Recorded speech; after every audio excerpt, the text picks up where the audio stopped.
अगर गाजा में हमास के चीफ का मारा जाना हो, फिर या फिर ईरान पर लगातार ये हमलों की जो एक के बाद एक कार्रवाई हो रही है, उसको देख लीजिए। लेबनान और बेरूत में जो हमला हुआ, उसका नतीजा हम देख रहे हैं। अब हाशिम सफदीन मारा गया है। बड़ी खबर, बड़ा अपडेट। कभी भी ईरान पर हो सकता है बड़ा हमला। जो अभी की जानकारी है, ईरान पर इजरायल का बड़ा हमला ये होगा, सामने आएगा।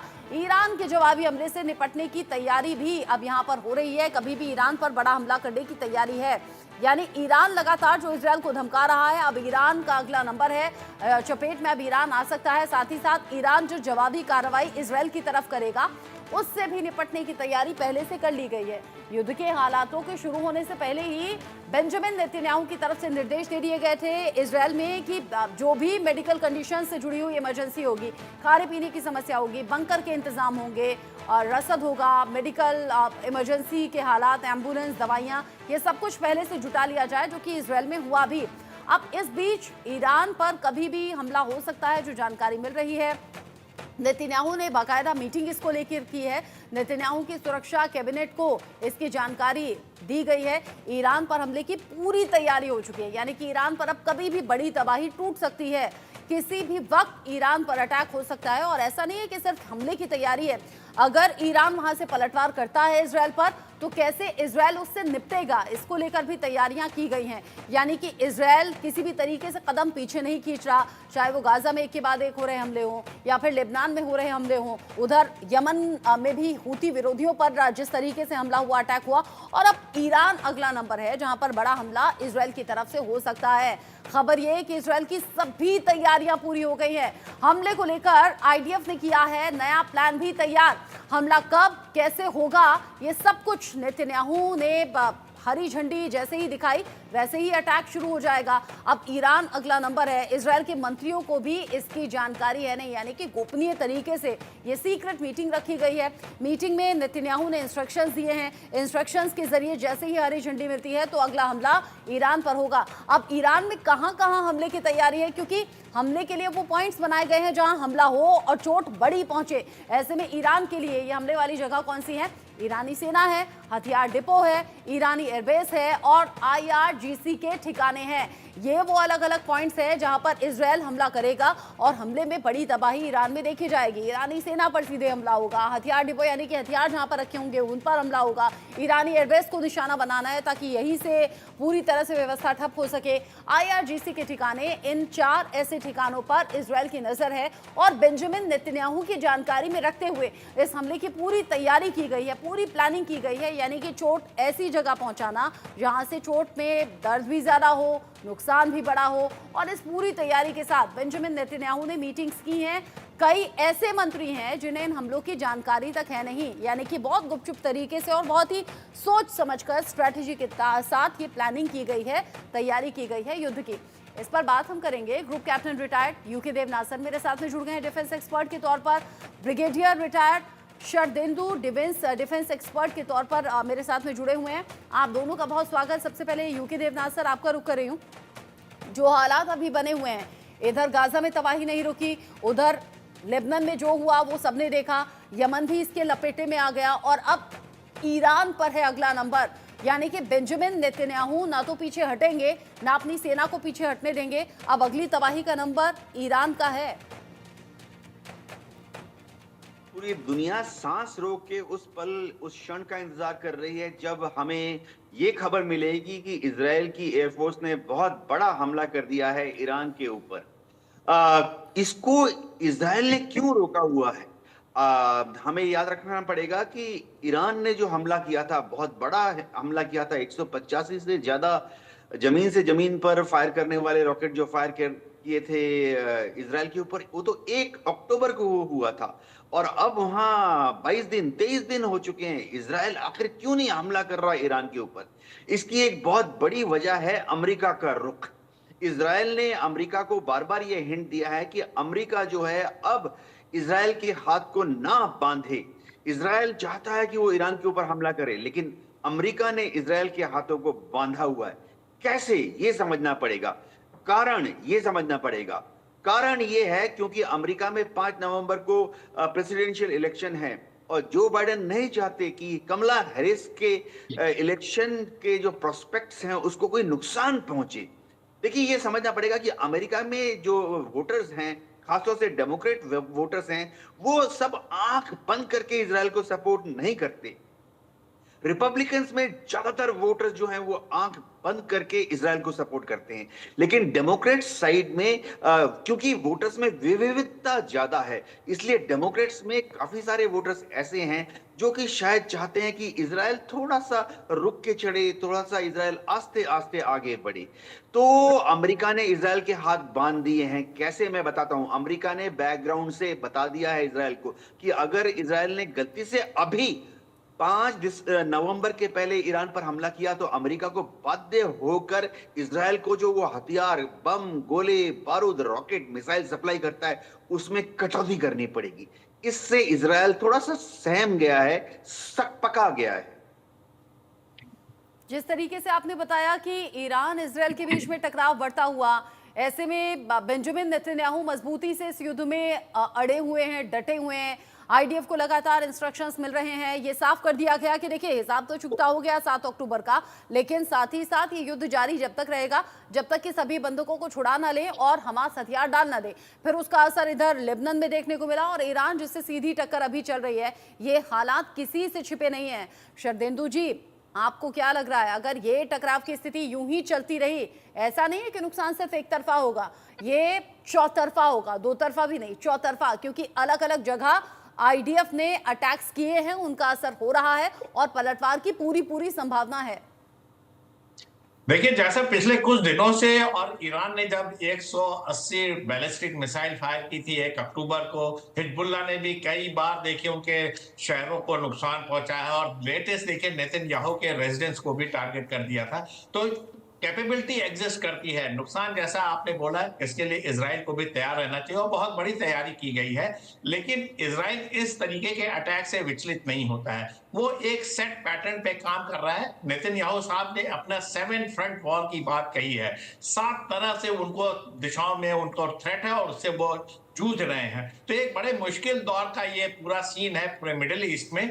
मेरा मानना है कि देखिए, इजराइल उस समय लड़ाई खत्म करेगा जब वो अपने होस्टेजेस को रिलीज करा लेगा। बगैर होस्टेज को रिलीज कराए ये युद्ध खत्म होता नहीं दिख रहा है और हमास डिटरमिन्ड है कि उसने होस्टेजेस छोड़ना नहीं है, भले ही उसका एक एक लड़ाका मारा जाए। तो इस तहत देखिए लड़ाई चल रही है और लेटेस्ट नॉर्थ गाजा को पूरी तरीके से सीज कर दिया गया है। अब ये सीज का मतलब है पूरी तरीके से हमास को एक्सटर्मिनेट करने की बात है, मतलब कि एक एक लड़ाकों को मारने की बात है और साथ में उसका एनेक्सेशन भी है। जब आप पूरी तरीके से जमीन पे कब्जा कर लेंगे, एक एक हमास को मार लेंगे, तो नॉर्थ गाजा पूरी तरीके से सिक्योर हो जाता है और फिर बाकी इलाकों में हमास का पूरा पूरा खात्मा का उन्होंने जिम्मा उठाया है।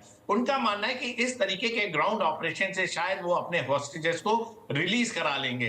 लेकिन देखिए, हॉस्टेजेस ऐसी जगह में है, इतना 1 साल का युद्ध हो गया है, किस स्थिति में है, कहां कहां है, आज तक पता नहीं लग पाया। तो पूरी जगह प्रोटेस्ट हो रहे हैं और लेटेस्ट देखिए नेतन्याहू साहब के घर के बाहर इजरायलियों ने प्रोटेस्ट किया है कि अब आप इतनी बड़ी तबाही लेबनान में या गाजा पट्टी पे ना मचाएं, अब आपका टारगेट होना चाहिए हॉस्टेज को रिलीज करने के लिए। आपने उनकी लीडरशिप में देखिए यह्या सिनवार को भी मार दिया है, तो अब वहां कुछ बचा नहीं है। अब आप बाकी हॉस्टिलिटीज को किनारे करके हॉस्टेज को रिलीज कराने की बात करें, बंधकों को रिलीज कराने की बात करें। इसी पे देखिए तमाम तरीके की बहस चल रही है। नेतन्याहू साहब इसको मानने को तैयार नहीं, कहीं ना कहीं उनके जहन में है कि वो ईरान को भी टारगेट करेंगे। इस समय का फायदा उठाते हुए अपने सारे के सारे जो नॉन स्टेट एक्टर हैं और ईरान, यमन, सीरिया को एक भारी क्षति पहुंचाना चाहते हैं। लेबनान का करीब करीब उन्होंने तबाही मचा रखी है, गाजा पट्टी पूरी तरीके से ध्वस्त कर रखा है, इसलिए वो रुकना नहीं चाहते क्योंकि एक बार में ही वो सारे दुश्मनों को खत्म करना चाह रहे हैं। लेकिन ईरान पे अगर वो अटैक करते तो उसके रिपरकशन क्या होंगे? ईरान एक स्वतंत्र देश है, उसकी अलग तरीके की पूरे वर्ल्ड में स्टैंडिंग है, उसके पीछे तमाम तरीके के देश खड़े हुए हैं। लिहाजा अमेरिका इजराइल को हमेशा रोक रहा है कि वो ईरान पे अटैक ना करे। और देखिए, एंथनी ब्लिंकन भी आज की डेट में नेतन्याहू से बातचीत करने में लगे हुए हैं। उन्होंने कहा कि आपने यह्या सिनवार को मार दिया, अब सीज फायर की तरफ बढ़िए, ह्यूमैनिटेरियन एड बढ़ाइए। नॉर्थ गाजा में देखिए जिस तरीके का ऑपरेशन हुआ, लाशें सड़कों पे बिछड़ी हुई हैं, तो लिहाजा तमाम तरीके की त्रासदी है। वहां पे ह्यूमैनिटेरियन एड जा नहीं रहा है। गाजा पट्टी में एक अलग तरीके का भय का वातावरण है। भुखमरी फैली हुई है, ह्यूमैनिटेरियन एड बिल्कुल नहीं पहुंचे। ह्यूमैनिटेरियन एड की 400 ट्रकें वहां जानी थी, वहां चुनिंदा ट्रकों का ही सिर्फ आवागमन हो रहा है, तो स्थिति खराब है। लेबनान में भी आपने तमाम तरीके की तबाही मचा दी है। पूरा विश्व एक सुर में बोल रहा है कि अब आप सीज फायर के लिए बढ़े। नेतन्याहू साहब को इसको बिल्कुल समझना सही बात पड़ेगा। है। जब लेकिन याह्या सिनवार को ईरान मारने के बाद आईडीएफ की तरफ से, आईडीएफ चीफ की तरफ से बता दिया गया कि 7 अक्टूबर का हिसाब चुकता हो गया, उसके बाद से उम्मीद ये जताई जाने लगी थी कि शायद यहाँ सीज फायर होगा, लेकिन सीज फायर का कोई संकेत नहीं मिला। कहा कि युद्ध जारी रहेगा। अब इन सबके बीच ही जो ब्रिक्स समिट रूस के कजान में हो रही है, अब उससे जुड़ा एक अपडेट ये है कि रूसी राष्ट्रपति पुतिन से पीएम मोदी की मुलाकात बहुत अच्छे से हुई है। रूस जिसने ईरान को पिछले दिनों पूरी तरह से सपोर्ट करने की बात कही, रूसी ड्रोन जिन्होंने भारी तबाही इजरायल में मचाई और ईरान को फुल सपोर्ट किया, अब ऐसे में ईरान के राष्ट्रपति से भी मुलाकात पीएम मोदी की कजान में हुई है, जिसकी तस्वीरें सोशल मीडिया पर वायरल है। यानी यहाँ ईरानी राष्ट्रपति से मिलना, उधर रूस के राष्ट्रपति से करीबी होना, फिर भारत के अमेरिका से रिश्ते जो कि जग जाहिर है बड़े मजबूत हैं, और अमेरिका लगातार इजरायल को सपोर्ट कर रहा है इस युद्ध में। तो ये जो पूरा सर्किल बनता हुआ नजर आ रहा है, भारत की मजबूत छवि तो है, लेकिन इसका क्या युद्ध की स्थिति पर असर पड़ेगा, यूके देवनासर मैं आपसे जानूंगी। लेकिन इससे पहले याह्या सिनवार की याद में तेहरान में कार्यक्रम की भी जानकारी मिल रही है। पेजेश्कियान ने सिनवार को तेहरान में श्रद्धांजलि दी। सिनवार को याद कर बोले ईरानी राष्ट्रपति पेजेश्कियान, किसी भी इजरायली अटैक का माकूल जवाब हम देंगे, किसी भी तरह के हमले का जवाब देंगे। याह्या सिनवार हमास का चीफ था। हानिया के मारे जाने के बाद वे जिम्मेदारी दी गई थी, किसी भी तरह के हमले का करारा जवाब देने की बात यहां सीधे तौर पर कह दी गई है। और पेजेश्कियान ने न सिर्फ श्रद्धांजलि दी बल्कि यहां से ललकारा भी है एक तरीके से। और उधर इजरायल से जंग के बीच में पीएम मोदी से ईरान के राष्ट्रपति पेजेश्कियान की मुलाकात रूस के कजान में हुई है, और पेजेश्कियान को भारत आने का न्योता भी पीएम मोदी की तरफ से दिया गया है। इस युद्ध की स्थिति में ये मुलाकात खास कही जा रही है। मुलाकात की तस्वीरें भी सामने आई हैं, और इन सबके साथ ही इजरायल के खिलाफ तैयारी क्या यहाँ पर की जा रही है ये भी आप जान लीजिए, क्योंकि ईरान अपने दम पर नहीं बल्कि अलग अलग फ्रंट पर इजरायल को घेरने की चेतावनी और धमकी बार बार दे चुका है। अब वो अलग अलग फ्रंट पर धमकी कैसे है, इजरायल के खिलाफ तैयारी क्या है, आप जान लीजिए। इराक पॉपुलर मोबिलाइजेशन फोर्सेस की तैयारी, साथ में 25 से 30 शिया मिलिशिया संगठन भी इसके साथ में सहयोग करते हुए नजर आएंगे। उधर सीरिया, जहां पर हूती लड़ाके इराक सीरिया पहुंचे हैं, उधर शिया गुटों को मिसाइल ऑपरेशन की ट्रेनिंग दी जा रही है। ईरान ने 70,000 लड़ाकों की फोर्स तैयार कर ली है। हर लड़ाके को $800 वेतन भी दिया जा रहा है, और ये सब कुछ हो रहा है इजरायल के खिलाफ मोर्चा तैयार करने के लिए, इजरायल के खिलाफ वो युद्ध की भूमि तैयार करने के लिए, ताकि अलग स्तर पर आईडीएफ के जरिए नुकसान खड़ा भी हुई है। इसको लेकर भी जानकारी मिल रही है। अब इस मीटिंग में क्या हुआ है ये भी जानिए। तेहरान में हुई है सीक्रेट मीटिंग, आराक्ची IRGC 9 कासिम की बैठक रही। प्रॉक्सी कमांडर्स भी इस मीटिंग में शामिल हुए। कई प्रॉक्सी कमांडर वीडियो कॉन्फ्रेंसिंग से शामिल हुए, जो कि वहां पहुंच नहीं पाए पर्सनली। इजरायल का अस्तित्व यहाँ सीधे सीधे खत्म करने की तैयारी और इसकी चेतावनी है वो 2030 तक मानी जा रही है। अस्तित्व इजरायल का पूरी तरह से खत्म कर दिया जाएगा। लेकिन क्या ये इतना इजी रहेगा जैसे की तैयारी और जैसा का दावा किया जा रहा है? तेहरान में हुई है सीक्रेट मीटिंग।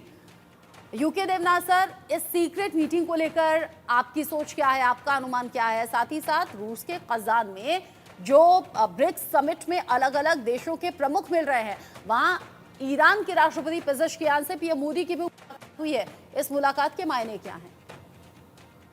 रत्ना जी, ये देखना पड़ेगा कि दशकों से भारत और ईरान के संबंध जो हैं हमेशा बहुत मजबूत रहे हैं।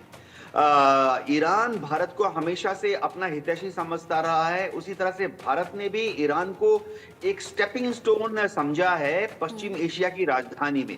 भारत ने हमेशा कोशिश की है कि पश्चिम एशिया के जितने देश हैं, खासतौर से ऑयल प्रोड्यूसिंग कंट्रीज, उनके साथ एक मजबूत रिलेशन रखे। ईरान भी उसी कड़ी में आता है। हाँ, अमेरिका ने भारत के ऊपर लगातार बहुत बड़ा दबाव बनाया हुआ है कि अमेरिका ने ईरान के ऊपर अलग अलग तरह के आर्थिक प्रतिबंध लगाए हैं। उसके तहत भारत ईरान के साथ कोई संबंध ना रखे, व्यापार ना करे, ट्रेड को शून्य पे ले आए और भारत ईरान से कोई भी कच्चा तेल आयात ना करे। लेकिन इसके बावजूद भारत जो है लगातार ईरान के राजनीतिक संपर्क में रहा है। अभी मोदी जी और पेजेश्किन के बीच में जो रूस के कजान में मुलाकात हुई है, वो फिर से दिखा रहा है कि भारत दुनिया के उन कुछ गिने चुने लेकिन मजबूत देशों में से है जो ना सिर्फ ब्रिक्स के मेंबर हैं, वरन हम दुनिया को दिखाना चाहते हैं कि हम सबके साथ मिलकर आगे बढ़ना चाहते हैं। ईरान भी हमारा दोस्त है। हम पश्चिमी देशों के प्रभाव में आकर ईरान से अपनी मजबूत दोस्ती, जो कि हजारों साल पुरानी है, सैकड़ों साल पुरानी है, उसको हम नष्ट नहीं होने देंगे, उसे हमें दरकिनार नहीं करने देंगे। हाँ, मोदी जी ने एक चीज बहुत क्लियर कर दी है। जब वो पेजेश्कियान से मिले, उन्होंने पेजेश्कियान को भी फिर से ये हिंट दिया, समझाया या उनको अपने दिल की बात कही कि इस युद्ध का, पश्चिम एशिया में जो युद्ध हो रहा है इजराइल के बीच में और ईरानियन प्रॉक्सीज के बीच में, उसमें शायद ईरान थोड़ा सा नरम रुख अख्तियार कर सकता है ताकि वो युद्ध आस्ते आस्ते समापन की तरफ अग्रसर हो। जी, क्योंकि लगातार प्रधानमंत्री मोदी के जरिए कहा गया है कि आज का जो युग है वो युद्ध का नहीं है, वो बुद्ध का है। युद्ध से कभी किसी का भला नहीं होता और युद्ध की स्थिति में भारत पूरी तरह से सहयोग करने के लिए तैयार रहता है। दो देशों के बीच में जो टकराव है, युद्ध की स्थिति है, उसे खत्म करने के लिए, चाहे वो रूस यूक्रेन हो या फिर यहाँ इधर ईरान इजराइल क्यों ना हो, इन सभी के साथ बेरूत में इजराइल ने किया है फिर से एयर स्ट्राइक। बड़ी तबाही की खबर है। हमले में 12 से ज्यादा लोगों की मौत हो गई है, 57 लोग जख्मी हो गए हैं। हमले में बेरूत के सबसे बड़े अस्पताल को नुकसान पहुंचा है। रफीक हरीरी विश्वविद्यालय के सामने कई इमारतें ऐसी हैं जो नष्ट हो गई हैं, यानी जो तस्वीरें सामने आ रही है वो बड़ी तबाही की हैं। इसमें विश्वविद्यालय के सामने की, यानी कि यूनिवर्सिटी के सामने की जो इमारतें हैं, कई वो पूरी तरह से मलबे में तब्दील हो गई।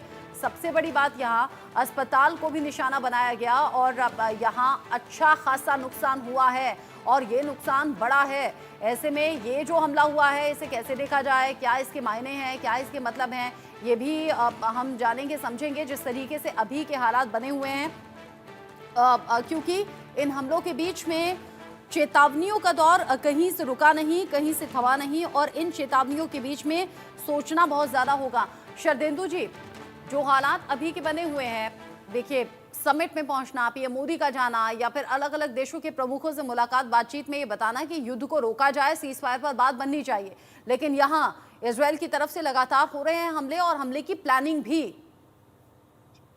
जी हाँ, जैसा आपने बताया कि अभी देखिए रिसेंटली इन्होंने बेरूत पे जिस तरीके से एयर स्ट्राइक की है, ये दिखाता है कि इजराइल जो है वो रुकने वाला नहीं है। वो पूरी तरीके से हिजबुल्ला का भी खात्मा करना चाह रहा है, क्योंकि उसका नॉर्थ इजराइल का एरिया थ्रेटन होता है और उसका मकसद है लितानी रिवर तक जाके उस सारे इलाकों पे कब्जा करे और वहां के जो लड़ाके हैं उनको घर घर से निकाल के मारा जाए, तब उनका ये ऑपरेशन कहीं रुकेगा। ये बीच में रुकने वाले नहीं है, क्योंकि इजराइल हमेशा से साउथ लेबनान से अपने आप को थ्रेटन महसूस करता है। इसी के तहत उसने ग्राउंड ऑपरेशन भी चला रखे हैं। एक तरफ एयर स्ट्राइक हो रही है, दूसरी तरफ ग्राउंड ऑपरेशन चल रहा है, 72 बंद गाड़ियों से ऑपरेशन चल रहा है। सक्सेस उतना फास्ट नहीं है क्योंकि उनको हाउस टू हाउस क्लियर करना पड़ रहा है, बिल्टअप एरिया है। जिस तरीके का मैन्यूवर इजराइल फोर्सेस करने के लिए जानी जाती है, उसमें उसको रेजिस्टेंस मिल रहा है, लिहाजा इस तरीके के ऑपरेशन चल रहे हैं। एयर स्ट्राइक के साथ साथ आईडीएफ ने यह समझ रखा कि अब उसको ग्राउंड भी कैप्चर करना पड़ेगा। इसी के तहत उसने नॉर्थ गाजा में देखिए पूरी तरीके से कब्जा किया है, अब वो साउथ लेबनान की तरफ बढ़ रहा है। जब ये सारी चीजें हो जाती हैं, और ग्राउंड ऑपरेशन का सबसे बड़ा एडवांटेज ये होता है कि अगर ऑपरेशन के दौरान कहीं एनकाउंटर होता है हॉस्टेजेस के, या हॉस्टेजेस को जिन लड़ाकों ने पकड़ के रखा है उसको छुड़वाया जा सकता है। हो सकता है उसमें एक दो हॉस्टेजेस की जान चली जाए, लेकिन एक रेस्क्यू का ऑपरेशन जरूर इसकी पॉसिबिलिटी बनती है। लिहाजा इस तहत वो ग्राउंड ऑपरेशन कर रहा है और जो एक तरफ हमास का पूरा उसने खात्मा कर रखा है, गाजा पट्टी को पूरा नुकसान पहुंचा रखा, अब क्यों ग्राउंड ऑपरेशन कर रहा है? इसकी वजह है हॉस्टेजेस को रिलीज करना, मिलिट्री ऑपरेशन द्वारा हॉस्टेजेस को रिलीज कराना। और जहां तक थ्रेट की बात है, ईरान देखिए उसे वो पहले ही कह चुका है कि अब वो इजराइल के ऊपर इस तरीके की, लेकिन जब इस तरह के हमले होते हैं, हमलों का पलटवार भी होता है। और पलटवार ऐसा हुआ है कि बेंजामिन नेतन्याहू के घर पर ड्रोन से हमला हुआ है। नेतन्याहू के घर पर हमले की पहली तस्वीर भी सामने आई है, जिसकी चर्चा अब अलग अलग देशों के जरिए हो रही है। बेंजामिन नेतन्याहू जो लगातार आईडीएफ को इंस्ट्रक्शंस दे रहे हैं, उन इंस्ट्रक्शंस का नतीजा यह है कि जगह जगह भारी तबाही है। अब ऐसे में नेतन्याहू के घर पर ड्रोन से हमला हुआ, पहली तस्वीर भी सामने आई। ड्रोन हमले से नेतन्याहू के घर को नुकसान पहुंचा है। अब जरा सोचिए कि इजराइल के पीएम के घर पर ड्रोन से हमले के बाद आसपास के पेड़ जो है वो टूट गए हैं, बेडरूम के शीशे टूट गए हैं, काफी नुकसान पहुंचा है। अगर किसी देश के पीएम के घर तक ड्रोन पहुंच सकता है, ड्रोन से हमला हो सकता है, तो इसके बड़े मायने हैं। इन सभी के साथ लेबनान के मरकबा में जबरदस्त धमाके की खबर है। हिजबुल्लाह के कई ठिकाने इसमें तबाह हो गए हैं, कई इमारतों को निशाना बनाया गया है। यानी कि जो वार और जो पलटवार का जिक्र हम कर रहे हैं, उस वार पलटवार का ये बड़ा अपडेट है। और उधर लेबनान में बड़ी तबाही और इधर बेंजामिन नेतन्याहू के घर पर ही ये हमला। यूके देवनाथ सर, पिछले ही दिनों अनुमान ये था, हालांकि गाजा में देखिए हमास को खत्म करने की तैयारी और ये लड़ाई, लेकिन वहां आम लोगों की भी जान गई। लेकिन गाजा में जो भारी तबाही हुई उसको देखकर अनुमान ये लगाया जा रहा है कि अगला नंबर लेबनान का है, बेरूत का है। गाजा जैसी तस्वीरें सामने आएंगी, आनी शुरू भी हो गई हैं। लेकिन साथ ही वो जो पलटवार हुआ है, नेतन्याहू के घर पर हमला, कैसे देख रहे हैं दोनों चीजों को? देखिए, हिजबुल्लाह जो है जमीन पर करीबन 20% ही नष्ट हुआ है। 80% हिजबुल्लाह का जो ऑर्गेनाइजेशन स्ट्रक्चर है, उनकी जो वॉर वेजिंग पोटेंशियल है, वो अभी भी इंटैक्ट है। इसलिए जरूरत के समय पर किसी भी तरह से वो येन केन प्रकारेण इजराइल की तरफ कभी 100 कभी 200 ड्रोन्स या मिसाइलें लॉन्च कर देते हैं। हमने जिस तरह से देखा कि इजराइल के प्रधानमंत्री के घर में भी एक ड्रोन जाके टकरा गया। ये तो गनीमत की बात थी कि ये ड्रोन बहुत छोटे होते हैं और इनका जो वॉर हेड होता है वो महज 1 किलो या 2 किलो का होता है, तो कोई खास क्षति नहीं पहुंची। लेकिन अगर यही ड्रोन एक रेगुलर आर्मी या रेगुलर एयरफोर्स का ड्रोन होता, जिसमें कि वॉर हेड 50 किलो का या 100 किलो का होता है, तो हो सकता है कि हम नेतन्याहू के पूरे घर की ध्वस्त छवि को देख रहे होते। हाँ, हिजबुल्लाह को ये छोटी सी कामयाबी मिलिट्री तौर पर मिली है, लेकिन मोरल तौर पर उनका मनोबल बढ़ाने में ये जो हमला किया है हिजबुल्लाह के ड्रोन ने नेतन्याहू घर पे, ये मनोबल बढ़ाने में बहुत हद तक कामयाब हो गया है। जिस तरीके से जो अभी तक के अपडेट्स है ना, ऐसा लग रहा है कि झुकने को कोई तैयार नहीं, रुकने को कोई तैयार नहीं, और ये जो टकराव है ये हर दिन के साथ आगे बढ़ रहा है। लेकिन इस बीच जो मुलाकातों की तस्वीरें सामने आ रही हैं समिट के दौरान, क्या उससे कोई फर्क इस युद्ध पर पड़ेगा, ये देखना बड़ा दिलचस्प रहने वाला है। आप दोनों का शुक्रिया, Sharadendu ji, U K Devnath sir, India News पर जुड़ने के लिए, इस डिस्कशन में साथ में रहने के लिए। आगे जो भी अपडेट होगा दर्शकों तक पहुंचाएंगे। इस खबर से जुड़ा हुआ एक ब्रेक का वक्त है।